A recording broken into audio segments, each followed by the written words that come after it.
ఇవాళ మీ వల్ల రేవంత్ రెడ్డి లాంటి వ్యక్తి, తెలంగాణ ఉద్యమానికి సంబంధం లేని వ్యక్తి, కేసీఆర్ గారి కాలి గోటికి సరిపోని వ్యక్తి, ఆయన నిలబడి కేసీఆర్ గారిని చేయెత్తి చూపించి కేసీఆర్ గారి మీద సిబిఐ ఇవాళ నేను వేస్తా అని చెప్తున్నాడంటే కారణం ఎవరు దీనికి? నేను భరించిన, ఇదే హరీష్ రావు గారు, ఇదే సంతోష్ రావు గారు అనేక కుట్రలు చేసినా కూడా భరించిన. నా మీద ఓపెన్గా మీడియా మిత్రులందరితో రకరకాల మాటలు చెప్తే కూడా నేను భరించిన. నా పర్సనల్ అటాక్కి నేను ఎప్పుడు కూడా వాళ్ళను ఇంతవరకు పేరు పెట్టి పిలవలేదు, మాట్లాడలేదు. ఫస్ట్ టైం చెప్తున్నా. నేను ఎందుకోసం చెప్తున్నా? కేసీఆర్ గారికి ఈ వయసులో సిబిఐ ఎంక్వైరీ ఏందండి? ఎందుకోసం ఆ కర్మ పట్టింది? ఎందుకు భరించాలి? ఇటువంటి వాళ్ళని చూస్తూ ఎందుకోసం ప్రొటెక్ట్ చేసుకోవాలి?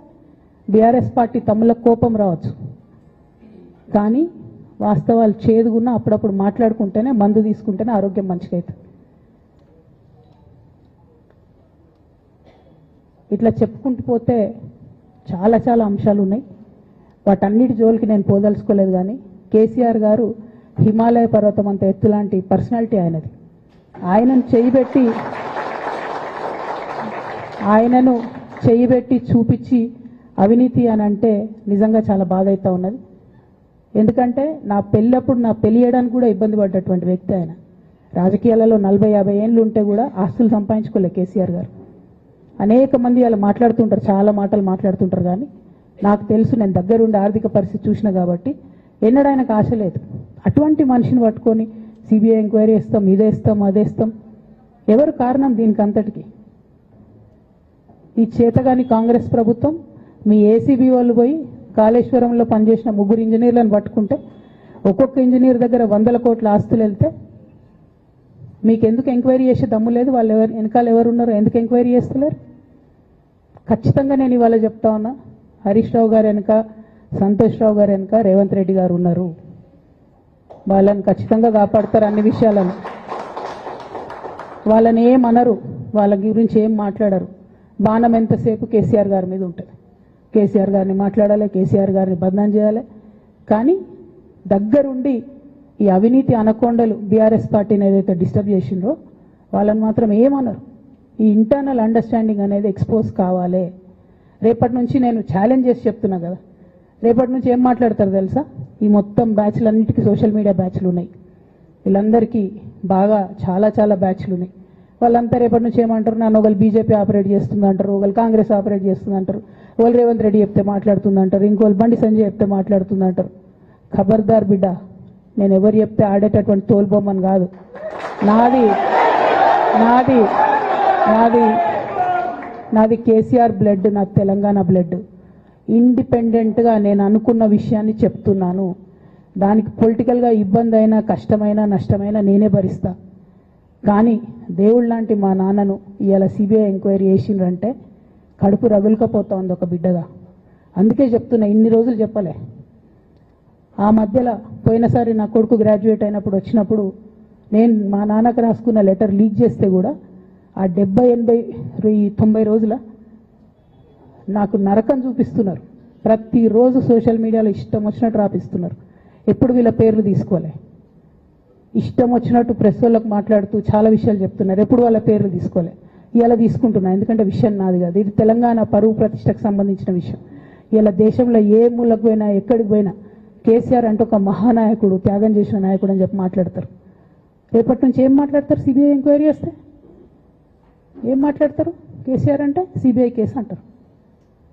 మా నాన్న పరువు పోతే నాకా బాధ, మీకా? మీకు పైసలు కావాలి కదా, మీకు పేరుతోనేం పని? ఇంకా కూడా ఈ విషయాలు అర్థం చేసుకోకుండా, ఇంకా కూడా ఇటువంటి వ్యక్తుల్ని దూరం పెట్టుకోకుండా ఉంటే ఇక కేసీఆర్ గారి మీద సిబిఐ కేసు వేసేటటువంటి స్థాయికి వచ్చినాక ఏం పార్టీ ఉంటేంది పోతుంది.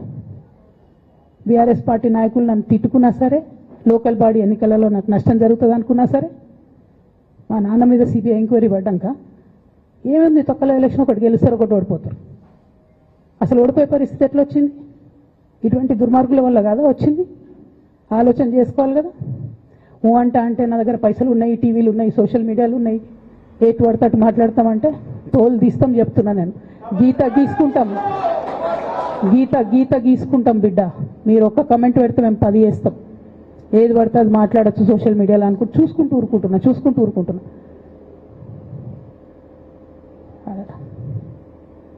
పెద్ద సార్ దగ్గరకు వచ్చినాక ఇక కాంప్రమైజ్ అయ్యేది ఏం లేదు. ఘోష్ కమిషన్ వేసిన రోజే నేను చెప్పిన ఎందుకు రియాక్ట్ కాలేదు పార్టీ అని అడిగిన ఆ రోజునే. నిన్న సిబిఐ ఎంక్వైరీ చేస్తున్నా అని రేవంత్ రెడ్డి గారు అసెంబ్లీలో చెప్తే తెలంగాణ బంద్ కాలియద్దా, బగ్గుమనొద్దా తెలంగాణ? ఎట్లా మాట్లాడతారు? నిజంగానే మనిషి అవినీతి అయితే, నిజంగానే మనిషి డబ్బులు తినోడైతే వేరు మాట. ఆయనకు తిండి మీద కూడా ధ్యాస ఉండదా బాబు? తెలంగాణ అదే పిచ్చి. అట్లాంటి మనిషిని పట్టుకొని ఇవాళ ఏది పడితే అది మాట్లాడితే కూడా రియాక్ట్ కాకపోవడం చాలా దారుణం, చాలా దారుణం. నేను దీన్ని తీవ్రంగా ఖండిస్తున్నా. At the same time Congress government PC Ghosh commission వేసిండ్రు. రెండేళ్ల నుంచి టైంపాస్ చేస్తారు. ఆ కమిషన్ రిపోర్ట్ వచ్చింది. ఆ రిపోర్ట్ నిన్న అసెంబ్లీలో పెట్టిండ్రు. ఇంకా దానికి ఏమిట్లకేం లేదు, దాంట్లోకి ఏం చర్యలు తీసుకుంటారో చెప్పారు, ఏం చేస్తారో చెప్పారు. తక్కువ మంది సిబిఐకి ఇచ్చేస్తారు. అంటే ఇది ప్రీ ప్లాన్డ్, ప్రీ మెడిటేటెడ్, ఖచ్చితంగా కేసీఆర్ గారి ప్రతిష్ట దెబ్బతీయాలనేటటువంటి ప్రీ మెడిటేటెడ్ అటాక్ తప్పితే ఇంకోటి కాదు. ఇన్ని ఏజెన్సీస్ ఉన్నాయి రాష్ట్ర ప్రభుత్వంలో. మీ ఏసీబీకే దొరికింది కదా ఇదే కాళేశ్వరంలో అవినీతి తిమంగళాలు. ఏమైంది అది? ఏమైంది ఆ రిపోర్ట్? ఏమైంది? వాళ్ళ మీద చర్యలు ఏమైనాయి? దాని కంక్లూజన్ ఏంది? ఒక్క చిన్న ఎంక్వైరీ కూడా ఇప్పటివరకు కంక్లూడ్ చేయలేదు కాంగ్రెస్ గవర్నమెంట్. ప్రచారం ఎక్కువ, పని తక్కువ. ఎప్పుడైనా మీ తప్పిదాలు బయటపడుతున్నాయి అనుకుంటే, ఎప్పుడన్నా ప్రజలు తిరగబడతారు అనుకుంటే వెంటనే ఒక రిపోర్ట్ వేయాలి, వెంటనే కేసీఆర్ మీద ఒక ఆరోపణ చేయాలి. ఇప్పటికి కూడా రేవంత్ రెడ్డి గారికి కేసీఆర్ గారి పేరు చెప్పుకోకపోతే ఆయన ఫోటో కూడా పేపర్లో వేరేమని భయం పాపం. అందుకని ఆయన రోజు పొద్దుగాలేస్తే కేసీఆర్ని తిట్టుడే తప్పితే ఇంతవరకు కూడా వేరే ఆలోచన చేయడం లేదు. మేము డిమాండ్ చేస్తూ ఉన్నాం కాంగ్రెస్ ప్రభుత్వాన్ని, మీరు బట్టగాల్చి మీదేసినట్టు ఆరోపణలు వేయడం కాదు, మీకు దమ్ము ధైర్యం ఉంటే నేను పేర్లు కూడా చెప్పిన, చూడండి ఎక్కడి వరకు పోతారో చూస్తాం. మీకు అండర్స్టాండింగ్ లేకపోతే మీకు అండర్స్టాండింగ్ పెట్టుకొని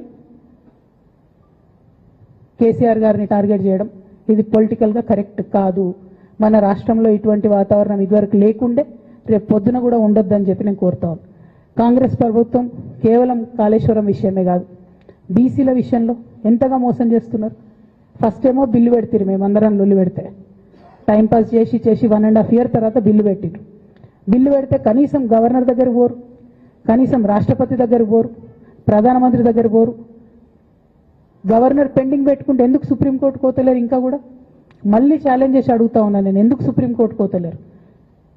మీరు సెప్టెంబర్ 30 లోపల ఎన్నికలు చేస్తామని చెప్పిండ్రు. సెప్టెంబర్ 30 లోపల సుప్రీంకోర్టుకు పోండి. డీమ్ టు బి అప్రూవ్డ్ అనుకుంటే ఇదే ఎలక్షన్లో బెనిఫిట్ అవుతుంది కదా బీసీలకు.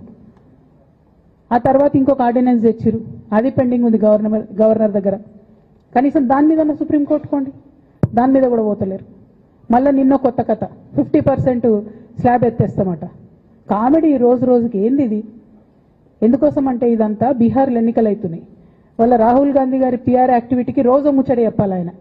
ఇక్కడ వీళ్ళు నిన్న 50% క్యాప్ ఎత్తేస్తున్నామని కొత్త కథ చెప్పిండ్రు. మీరు చూడుని రేపెల్లుండి నుంచి రాహుల్ గాంధీ బీహార్లో ఏం మాట్లాడతాడు? హమ్నే 50% సీట్ తోడది అంటాడు ఆయన బీహార్ ఎన్నికలలో. ఆయన అక్కడ చెప్పుకోవాలి కాబట్టి పిఆర్ యాక్టివిటీ కోసం వీళ్ళు ఇక్కడ చేస్తున్నారు తప్పితే బీహార్ ఎన్నికల కోసం తెలంగాణ బీసీ బిడ్డలను బలిపెడుతున్నారు రేవంత్ రెడ్డి గారు తప్పితే నిజంగా చిత్తశుద్ధితోని బీసీలకు ఏదైనా బెనిఫిట్ చేద్దామనే ఉద్దేశమే మీకు లేదు. అటువంటి ఉద్దేశం మీకు ఉంటే మీ వైఖరి ఇట్లా ఉండదు. కేవలం కాంగ్రెస్ పార్టీ బీసీలను నయవంచన చేస్తున్నది. మీరు ఇట్లనే చేస్తుంటే బీహార్ ఎన్నికలు వస్తే మేము తెలంగాణ జాగృతి మొత్తం పోయి బీహార్లో మీకు వ్యతిరేకంగా ప్రచారం చేస్తాం. తెలంగాణ బీసీలను మీరు మోసం చేసిరని చెప్పి అక్కడ